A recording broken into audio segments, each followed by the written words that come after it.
Assalamualaikum warahmatullahi wabarakatuh.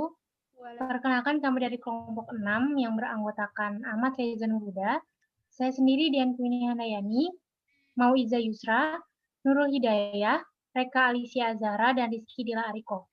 Pada kesempatan kali ini, kelompok kami akan membawakan materi yang berjudul Bagaimana Pancasila Menjadi Sistem Etika. Selanjutnya akan dijelaskan oleh Ahmad Faizan Huda.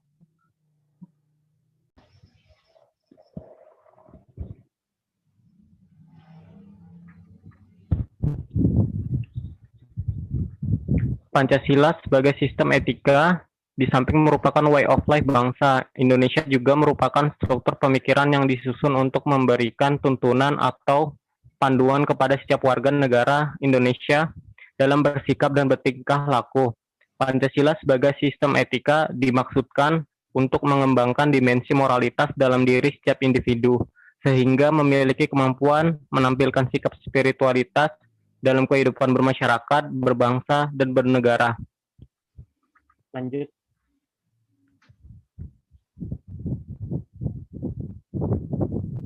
Pengertian etika.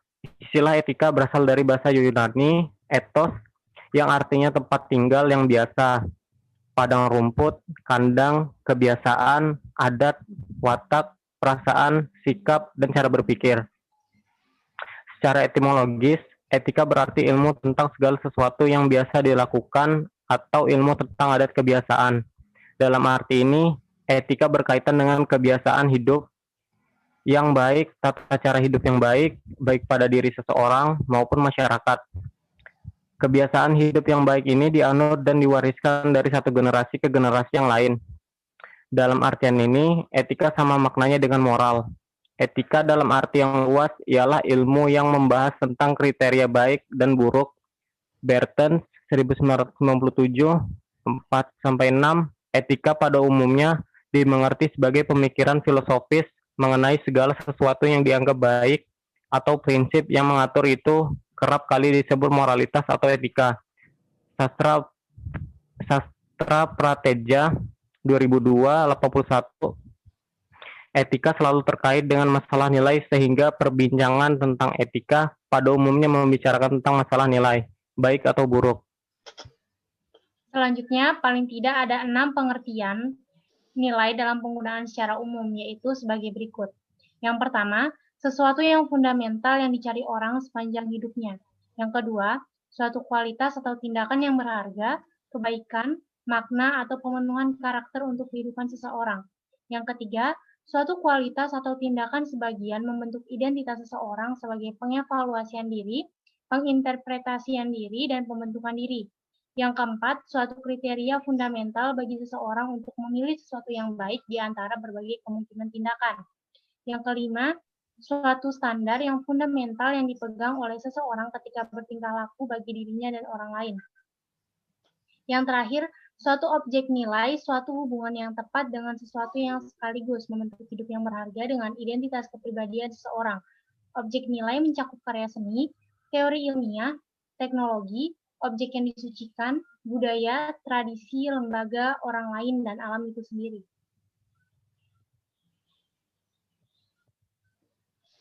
Kemudian selanjutnya ada aliran etika dan karakteristiknya. Yang pertama ada aliran etika keutamaan, berorientasi pada keutamaan atau kebajikan. Watak dari aliran ini adalah disiplin, kejujuran, belas kasih, murah hati, dan seterusnya. Moralitas yang didasarkan pada agama kebanyakan menganut etika keutamaan. Kemudian selanjutnya ada aliran teleologis, berorientasi pada konsekuensi atau akibat. Watak dari aliran ini adalah kebenaran dan kesalahan didasarkan pada tujuan akhir. Aliran etika yang berorientasi pada konsekuensi atau hasil seperti eudaimonisme, hedonisme, dan utilitarianisme.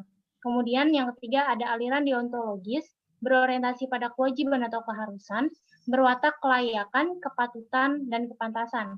Pandangan etika yang mementingkan kewajiban seperti halnya pemikiran Immanuel Kant yang terkenal dengan sikap imperatif kategoris. Perbuatan baik dilakukan tanpa pamrih. Selanjutnya akan dibacakan oleh Mauiza Yusra.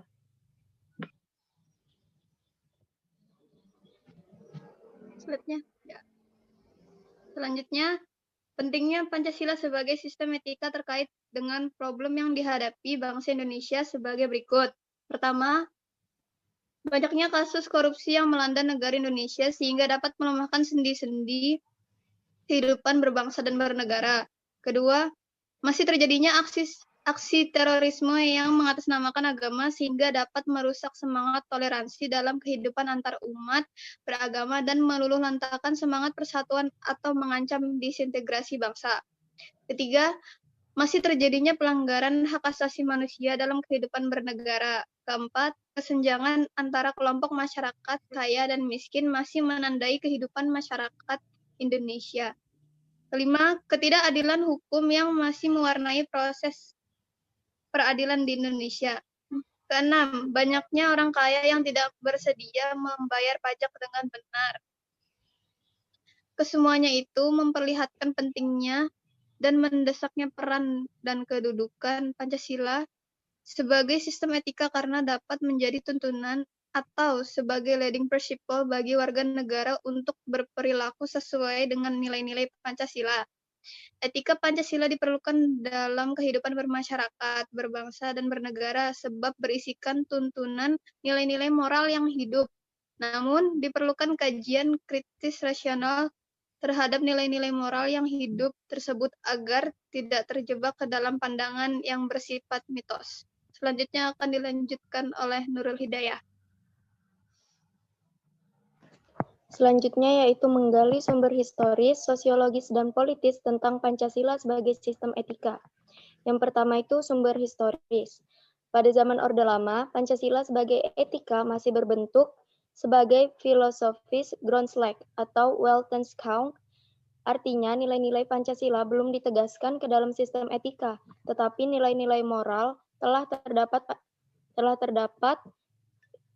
pada pandangan hidup masyarakat. Masyarakat dalam masa Orde Lama telah mengenal nilai-nilai kemandirian bangsa yang oleh Presiden Soekarno disebut dengan istilah berdikari atau berdiri di atas kaki sendiri. Pada zaman Orde Baru, Pancasila sebagai sistem etika disosialisasikan melalui penataran P4 dan diinstitusionalkan dalam wadah BP7. Ada banyak butir Pancasila yang dijabarkan dari kelima sila Pancasila sebagai hasil temuan dari para peneliti BP7. Yang kedua, pada era reformasi. Pada era reformasi, Pancasila sebagai sistem etika tenggelam dalam hiruk-pikuk perebutan kekuasaan yang menjurus kepada pelanggaran etika politik. Salah satu bentuk pelanggaran etika politik adalah abuse of power, baik oleh penyelenggara negara di legislatif, eksekutif, maupun yudikatif. Penyalahgunaan kekuasaan atau kewenangan inilah yang menciptakan korupsi di berbagai kalangan penyelenggara negara. Selanjutnya itu sumber sosiologis. Sumber sosiologis Pancasila sebagai sistem etika dapat ditemukan dalam kehidupan masyarakat berbagai etnik di Indonesia. Misalnya orang Minangkabau dalam hal bermusyawarah memakai prinsip bulat air oleh pembuluh, bulat kata oleh mufakat. Masih banyak lagi mutiara kearifan lokal yang bertebaran di bumi Indonesia sehingga memerlukan penelitian yang mendalam. Selanjutnya, sumber politis. Etika politik mengatur masalah perilaku politikus, berhubungan juga dengan praktik institusi sosial, hukum, komunitas, struktur sosial, politik, ekonomi.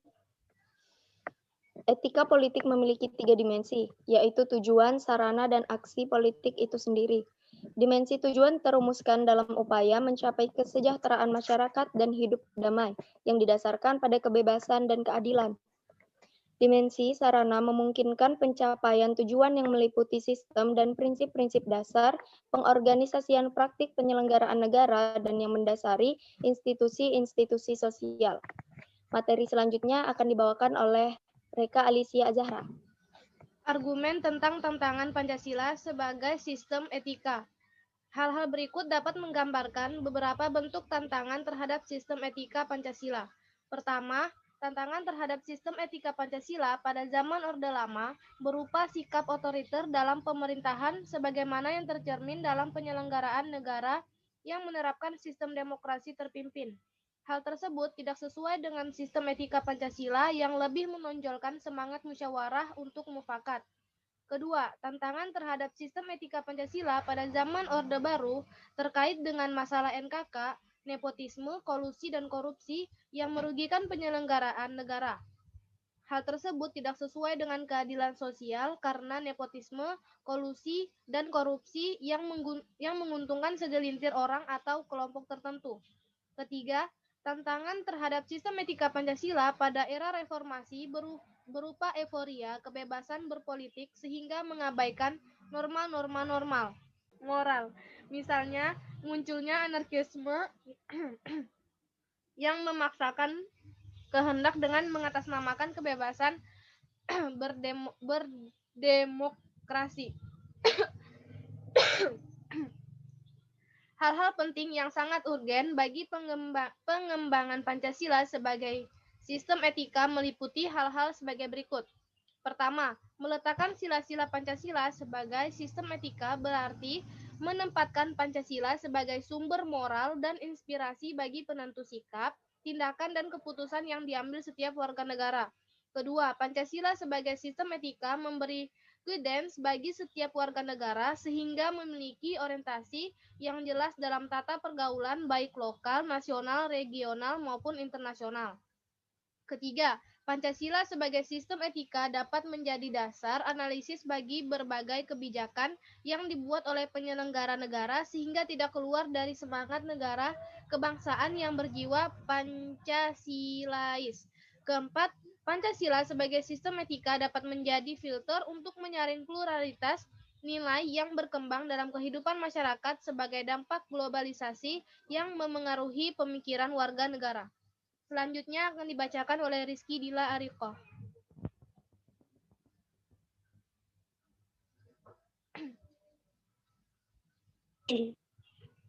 Esensi Pancasila sebagai sistem etika.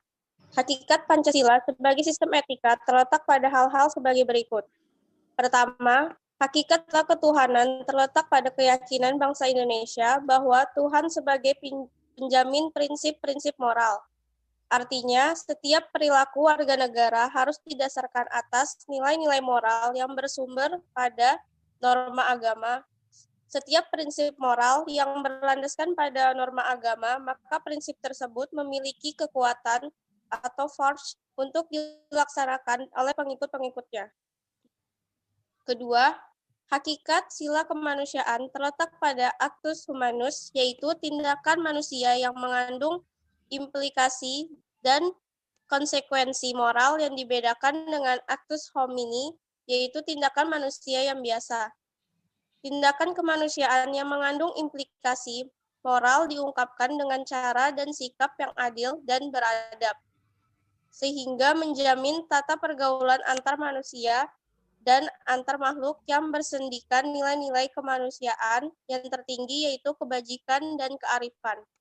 Ketiga, hakikat sila persatuan terletak pada kesediaan untuk hidup bersama sebagai warga bangsa yang mementingkan masalah bangsa di atas kepentingan individu atau kelompok.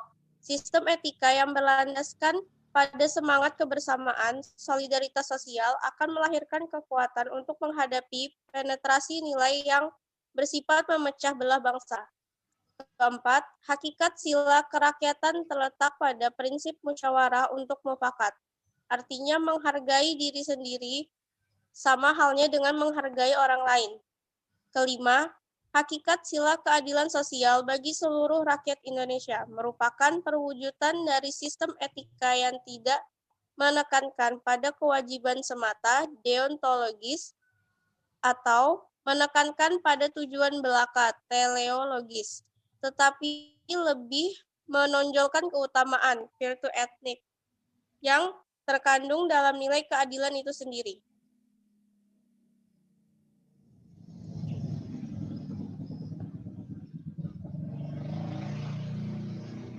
Baik, kita masuk ke sesi diskusi atau tanya jawab.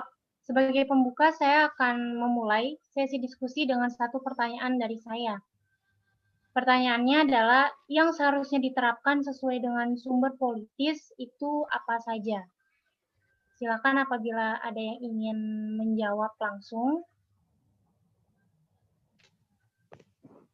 Baik, saya akan menjawab pertanyaan dari Dianku ini. Hal-hal yang seharusnya diterapkan sesuai dengan sumber politis itu ada 5 hal. Yang pertama itu pluralisme atau keberagaman. Yang kedua itu ada hak asasi manusia. Yang ketiga persatuan bangsa.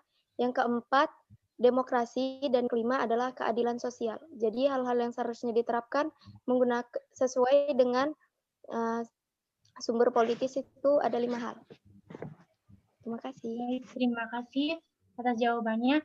Selanjutnya dipersilakan apabila ada yang ingin memulai diskusi dengan pertanyaan lagi. Baik, saya mau bertanya. Sebutkan contoh aliran deontologi. Silahkan bagi yang mau menjawab.